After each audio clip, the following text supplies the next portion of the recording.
E a pessoa que vai nos falar hoje, trazer uma ideia do que ele está fazendo na carona, do Corona, é o Júnior. Seja bem-vindo, Júnior. Liga o seu Valeu, Guilherme. Obrigado. Estou com o som ligado, né? Acho que Tá, sim. beleza. Gente, é muito fácil atribuir aos outros fazerem, mas quando é a gente, o bicho pega mais. Mas eu estou muito feliz de poder compartilhar o que eu vou compartilhar com vocês.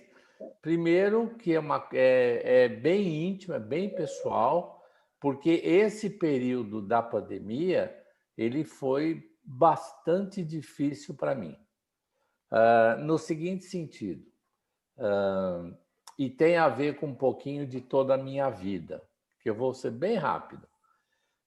Eu sempre gostei de trabalhar em projeto, eu sempre entendi a coisa como projetos e desafios. Em 66, eu tinha um amigo que tocava violão e eu também, e eu convenci ele da gente fazer uma banda. Ele falou, mas nós não temos gente nem instrumento. Eu falei, mas isso a gente arruma. E foi. Conhecemos um guitarrista que tinha guitarra, um baterista que não tinha bateria, que era o Serjão. Em 66 eu conheci o Serjão. Meu amigo tocava violão e faltava o baixo.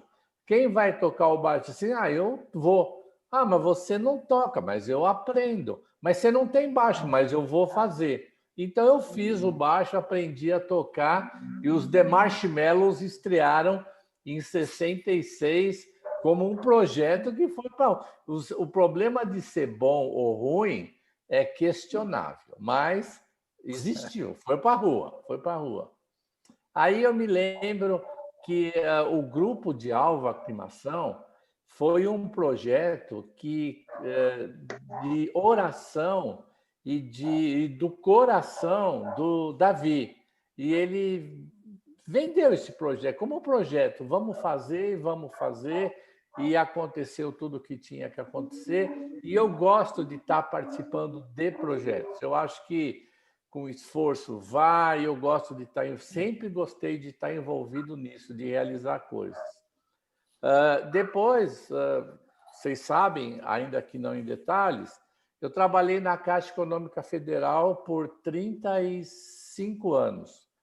E eu detestei quando eu entrei lá, eu punha a ficha em ordem alfabética e eu queria sair, mas o salário era bom, mas eu fiquei e falei, eu tenho que ser chefe desse negócio, porque chefe fica dando ordem e tal, não precisa ficar pondo essas porcarias em ordem alfabética.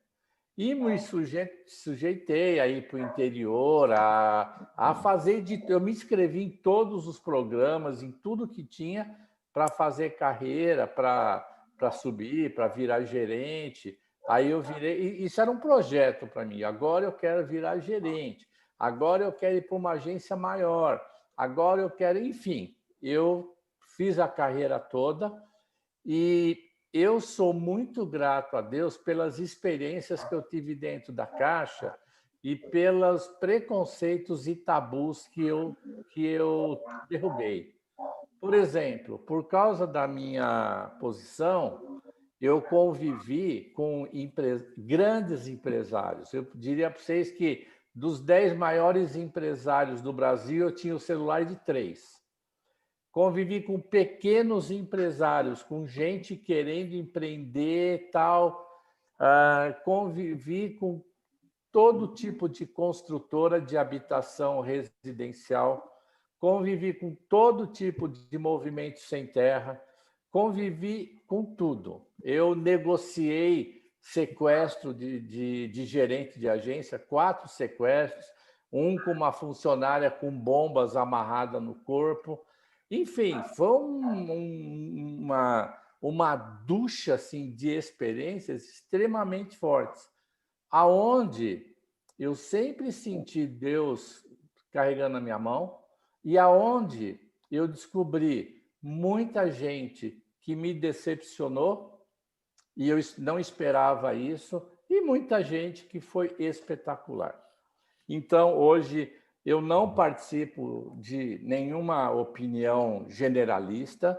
Para mim, gente de esquerda tem bom e ruim, de direita tem bom e ruim, de rico tem bom e ruim, empresário tem bom e tem tudo. E político, tem gente fantástica na política. Eu atendi umas 300 prefeituras. Falar que todo mundo é ladrão, não é. E essa experiência, eu dei graças a Deus dessa experiência, porque eu vi e vivi muita coisa. Quando eu estava na Caixa, no final, o pastor Ed Renekiewicz, da IBAB, que eu já conheci há algum tempo, ele me insistiu muito para que eu fosse... eu estava aposentado, mas continuava na Caixa como superintendente, para que eu fosse trabalhar na IBAB, que eles tinham que mudar de prédio tal, e a igreja é muito grande, tinha um monte de coisa para legalizar, tal, não sei o que lá. E ele insistiu, a gente mora perto, ele me chamava para almoçar, tomar lanche, jantar, insistiu, insistiu. Eu saí da Caixa para ir para a IBAB, como, é vontade de Deus esse negócio tal. Fui, e a coisa que era para fazer em 4 anos, tal, em 1 ano e 1 mês, estava pronta, e também dentro e eu entrei do lado de dentro da igreja. Eu conheci os teólogos, os caras de dentro, por dentro da igreja. Foi a mesma coisa aqui na Caixa. Tem o bom, tem o ruim, tem o que você fala, pô, o cara é cristão e o comportamento muito duvidoso. Tem de tudo, gente. E quando terminou tudo isso, eu queria me desligar, já tinha dado a minha contribuição. Falei, o que eu faço da vida? E em menos de 1 mês, uma amiga que nunca me ligou, mas foi uma grande amiga na Caixa, falou, eu estou fazendo um curso que tem a sua cara. E você não quer fazer? Eu não quero ir sozinha. Eu falei, me inscreve aí. Eu nem sabia do que se tratava. E foi uma formação para coach que eu fiz. Ela, na hora do almoço, ela desistiu. E eu gostei, fiz. E fiz todos os cursos de coach da Sociedade Brasileira de Coach, isso em 2013 para 2014, e comecei a trabalhar como coach e é o que eu faço até hoje. Adoro, adoro, adoro, adoro. Posso ajudar com a minha experiência muita gente, eu posso ajudar falando de Cristo todos os meus clientes cristãos e meu projeto de vida era esse, abri um escritório, estava tudo indo muito bem. No segundo semestre do ano passado, eu já não estava assim, era muito cliente, eu não conseguia dar conta, e esse negócio de em São Paulo você vai no escritório, o cliente desmarca tudo. Eu peguei e juntei todos os clientes e falei assim: olha, eu vou atender só online agora, porque não tá muito chato para mim. E ficar dirigindo no trânsito em São Paulo, era em Higienópolis, eu moro em Perdizes, era um trânsito ruim. Eu sei que eu entreguei a chave do imóvel, vendi tudo que eu tinha lá, acabei tudo com o escritório 1 semana antes da pandemia, que eu entrei e me fechei em casa no dia 12 de março. Tá? E, de repente, não sai, é o começo da pandemia, aquele negócio, e eu comecei a ver a minha vida acabou. Eu não posso mais sair. Vocês lembram? Não sei se vocês lembram do começo do negócio. Vai todo mundo morrer, acabou, e cadê as pessoas? E o que eu vou fazer da minha vida? E dei um tempo com os clientes, uns 10 dias, e comecei a ficar muito mal. Não depressivo, mas assim, o que se faz agora? Eu tinha operado a coluna e eu ficava tanto no computador buscando coisas, escrevendo coisas, que eu travei que eu não conseguia deitar. Eu fiquei 1 semana dormindo sentado. Eu não conseguia deitar. E mal, e não via nada. E minha esposa preocupada, meus filhos preocupados. E comecei a orar e a coisa foi passando, melhorando, eu me convencendo que eu tinha que fazer exercício físico, mas tinha que ser dentro de casa, eu tinha que caminhar, mas tinha que ser dentro de casa, sofrendo uma claustrofobia. O que é isso? Poxa, uma vida tão cheia de coisas, vai terminar desse jeito, né? Estou sendo sincero com vocês. Até que a coisa foi passando, melhorando, eu orando mais, pedindo a Deus, e nasceu minha netinha, e daí eu não podia vê-la, daí passei a vê-la. Meus filhos, minha mulher são espetaculares, todos se juntaram, meu futuro genro, todos se juntaram, todos me acolheram, e a coisa foi melhorando até que a gente decidiu, tivemos aqui há um mês atrás, estou numa chácara, nós alugamos essa chácara por um mês, e eu sei que esse sacrifício todo deles foi muito por mim também, né? Então eu estou aqui, vou ficar aqui até o mês que vem, e eu tenho refletido muito.